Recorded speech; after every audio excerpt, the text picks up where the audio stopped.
Assalamualaikum warahmatullahi wabarakatuh. Apa kabar semuanya? Semoga selalu dalam keadaan yang luar biasa sehat.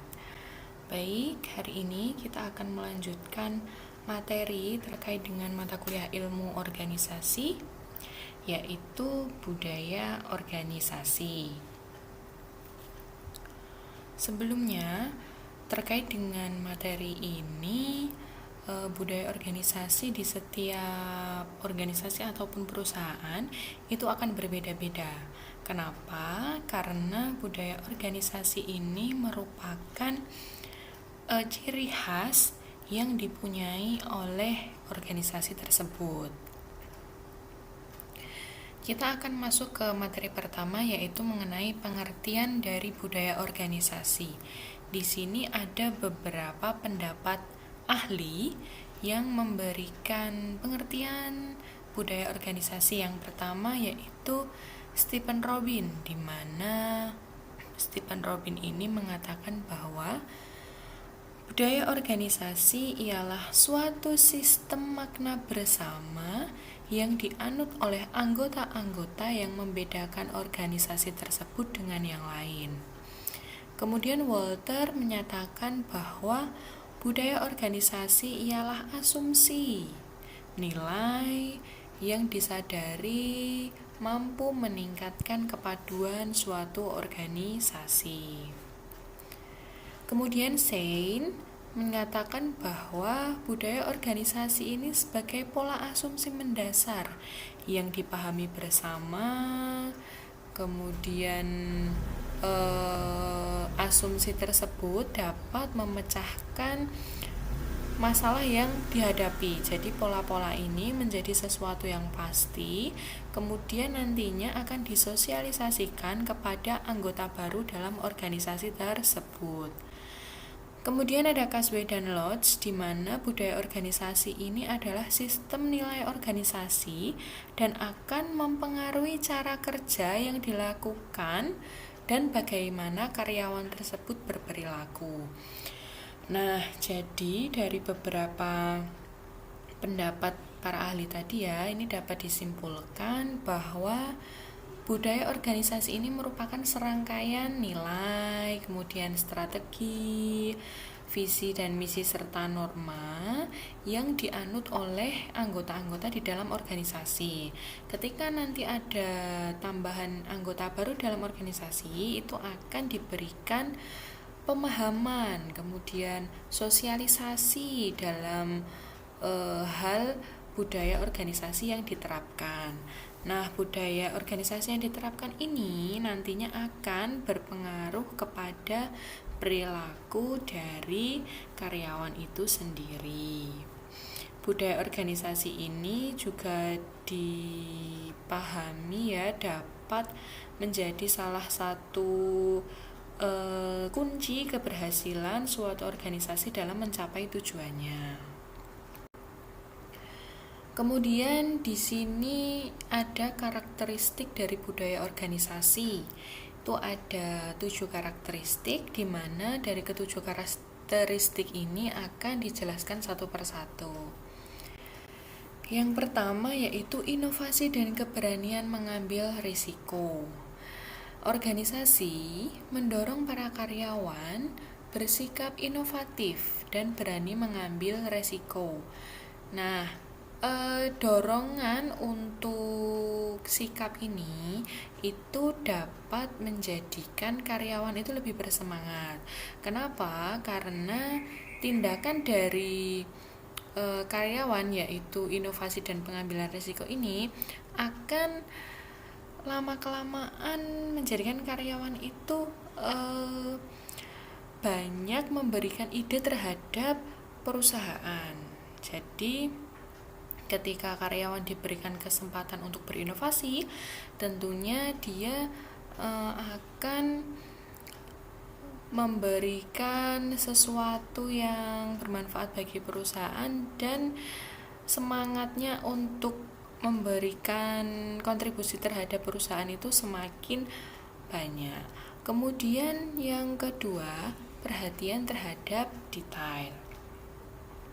Organisasi mengharapkan karyawan memperlihatkan kecermatan, kemudian analisis dan perhatian kepada rincian. Jadi, gampangannya di sini organisasi itu mengharapkan karyawan itu perfect untuk segala sesuatu yang dia kerjakan bagi perusahaan. Kemudian yang ketiga, berorientasi kepada hasil.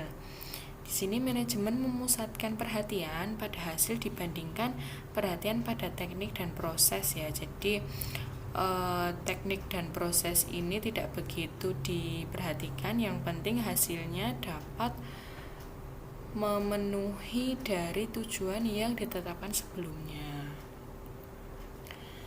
Selanjutnya ada berorientasi kepada manusia. Di sini keputusan manajemen memperhitungkan efek hasil-hasil pada orang-orang yang berada dalam organisasi. Jadi faktor manusia ini sangat diperhitungkan dalam membuat keputusan. Kemudian berorientasi tim. Kegiatan kerja diorganisasikan sekitar tim-tim, tidak hanya pada individu-individu untuk mendukung kerjasama. Jadi ini kerja tim ya yang dilaksanakan oleh anggota dalam organisasi. Ini diperhatikan. Jadi apabila anggota melaksanakan tugasnya itu harus ada kerjasama tim. Ini tentunya agar target dari apa yang diharapkan oleh organisasi dapat tercapai. Kemudian agresivitas, yaitu orang-orang dalam organisasi itu agresif dan kompetitif untuk menjalankan budaya organisasi yang sebaik-baiknya. Nah, kompetitif di sini adalah kompetitif yang arahnya ke positif ya. Jadi ketika kompetitif itu berarah ke negatif, itu tentunya tidak baik untuk keberjalanan dari organisasi. Agresif dalam bekerja ini kan dapat meningkatkan produktivitas karyawan. Jadi segala sesuatu yang dihasilkan dari keagresivitasan ini dapat menambah kualitas maupun tingkat disiplin, rajin, kemudian kualitas dari pekerjaan yang dikerjakan oleh orang-orang dalam organisasi tersebut. Kemudian selanjutnya yaitu stabilitas, yaitu kegiatan organisasi menekankan status quo sebagai kontras dari pertumbuhan. Nah, budaya organisasi ini kan ditanamkan mungkin sejak berdirinya organisasi sampai nanti keberjalanannya ke depan. Nah, ini perlu ada status quo atau mempertahankan dari budaya organisasi tersebut. Nah, bagaimana cara mempertahankannya? Ya tentunya tadi seperti disosialisasikan, kemudian mungkin ada pelang-pelang ya yang bisa mengingatkan terhadap budaya dari organisasi tersebut. Nah, ini kemudian ada fungsi dari budaya organisasi. Yang pertama yaitu sebagai pembedaan organisasi. Nah, seperti yang saya bilang di awal tadi, bahwa budaya organisasi antara satu dengan organisasi yang lain itu berbeda dan bisa menjadi ciri khas. Misalnya saja Pertamina ya. Budaya organisasi Pertamina yang terkenal itu kan core value, di mana budaya organisasinya terdiri dari clean, kemudian clean bersih ya, kemudian kompetitif, percaya diri, kemudian fokus pada pelanggan, komersil, dan berkemampuan.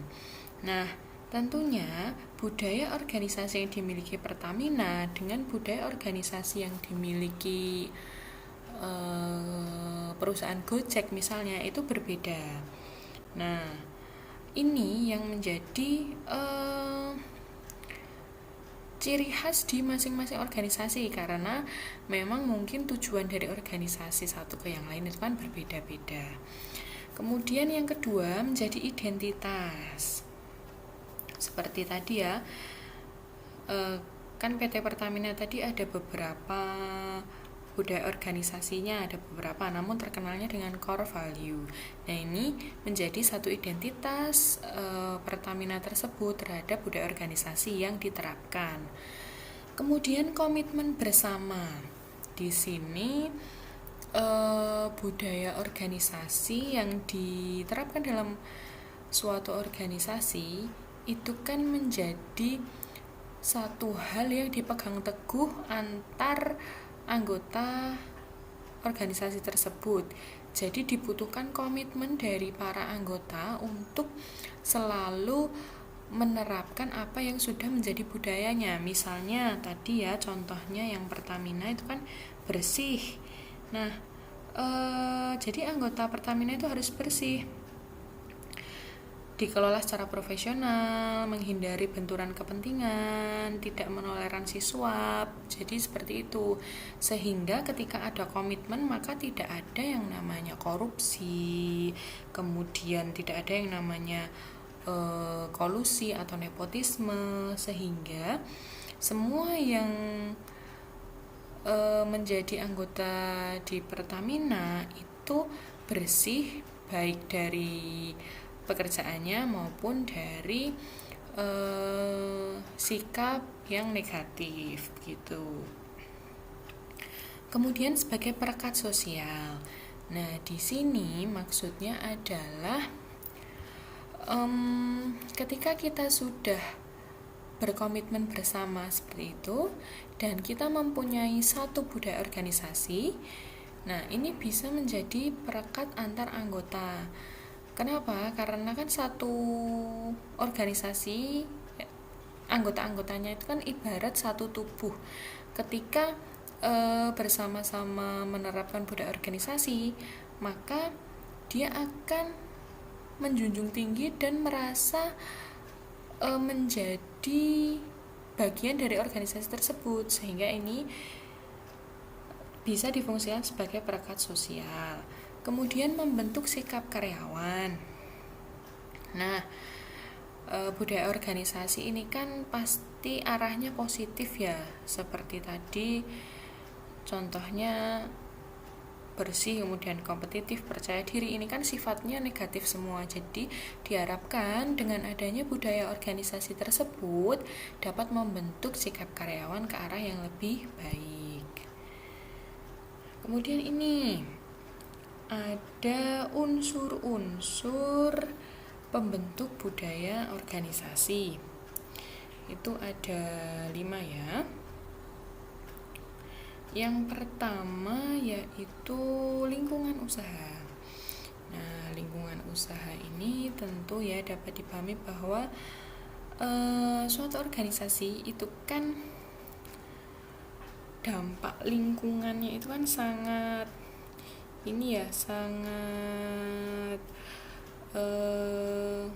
penting, bahwa organisasi itu dapat berjalan ketika lingkungannya mendukung.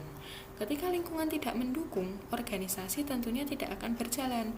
Ketika organisasi tidak berjalan, maka tidak akan ada budaya organisasi di dalamnya. Kemudian nilai ini kan sebagai satu pedoman terhadap segala sesuatu yang dianut bersama oleh anggota dalam organisasi.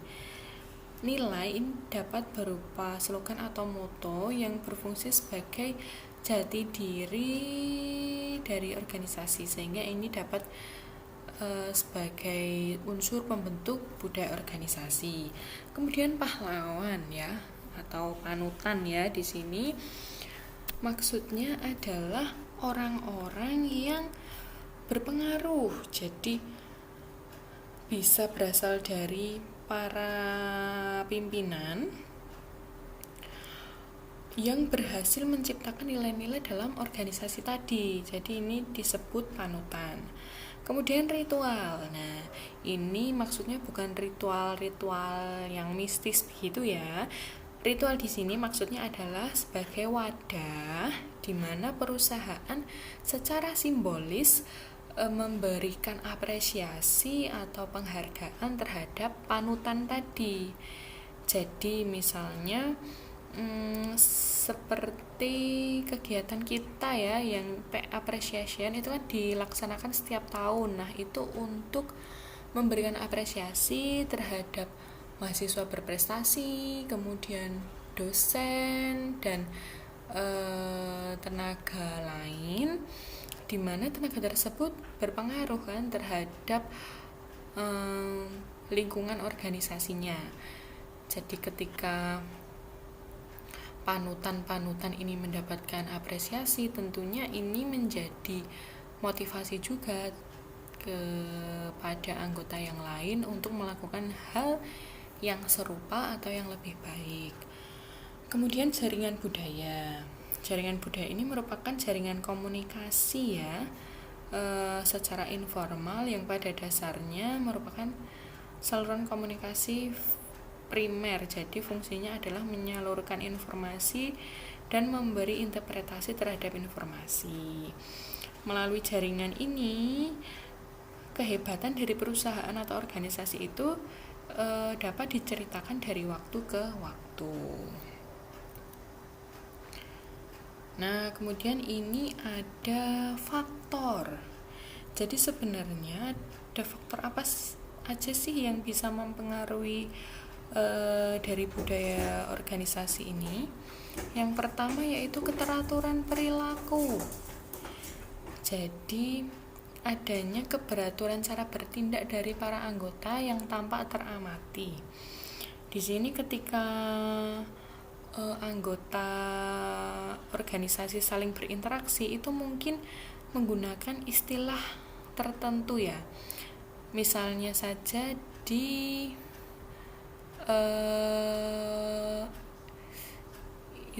di tempat les begitu.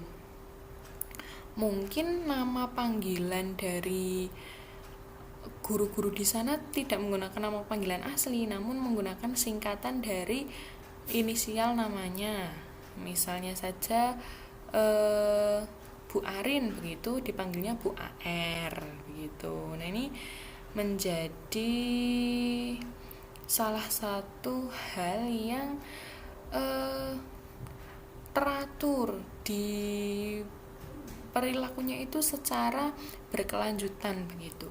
Kemudian ada norma di sana.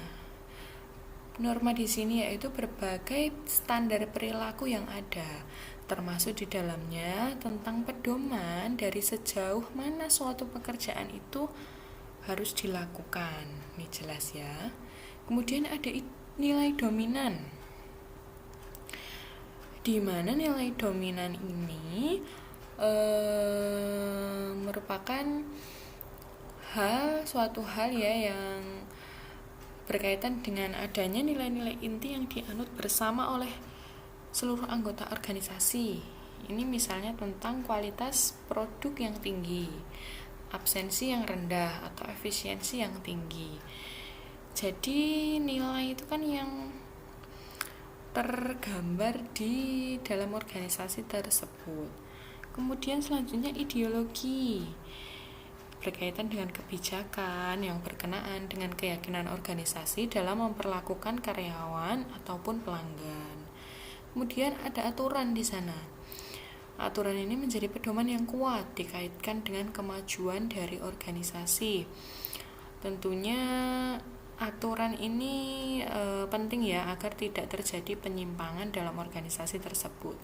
Kemudian terakhir itu ada iklim organisasi yang merupakan perasaan keseluruhan, dan ini tergambar dan bisa disampaikan melalui kondisi tata ruang, kemudian cara berinteraksi antar anggota organisasi, cara memperlakukan pelanggan, seperti itu. Nah, selanjutnya yaitu tingkatan budaya organisasi. Di sini ada 3, yaitu artefak, nilai, dan asumsi dasar, di mana Ini sudah dimulai dari tingkat yang paling pertama sampai yang terakhir ya. Yang pertama yaitu artefak. Ini adalah tingkat budaya yang tampak di permukaan. Nah, ini termasuk di dalamnya yaitu hal-hal yang bisa dilihat, kemudian didengar dan dirasakan. Misalnya ya, yang bisa dilihat itu kan lingkungan fisik tadi seperti tata ruang, kemudian gaya berbusana ataupun seragam ya, kemudian hal-hal yang dipublikasikan di organisasi tersebut kan kita bisa melihatnya. Kemudian yang kedua yaitu nilai. Di sini adalah nilai-nilai yang diyakini oleh organisasi ya. Jadi di dalam organisasi itu ada nilai tertentu yang umumnya dilakukan oleh tokoh-tokoh yang ada di dalamnya. Dan nilai ini akan menjadi pegangan organisasi untuk dapat bertindak. Nilai-nilai ini menjadi sesuatu yang tidak lagi didiskusikan karena sudah ada dalam organisasi tersebut ya, jadi tidak lagi didiskusikan seperti itu. Kemudian yang paling akhir yaitu asumsi-asumsi dasar. Ini merupakan asumsi yang telah ada sebelumnya dan menjadi panduan perilaku bagi anggota organisasi dalam memandang satu permasalahan.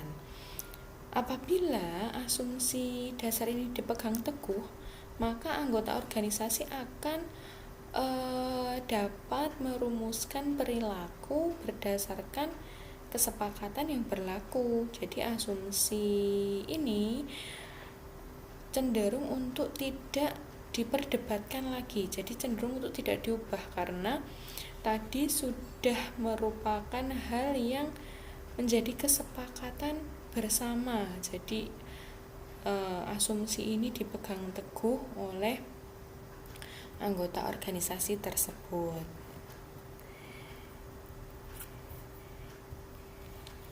Ya, demikian tadi materi dari budaya organisasi yang bisa saya sampaikan. Nah, di sini dapat disimpulkan ya bahwa setiap organisasi itu pasti mempunyai budaya organisasi yang diterapkan.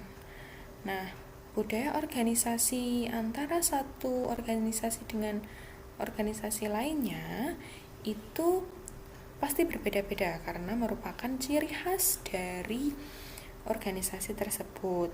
Dan mengapa sih kok budaya organisasi ini penting?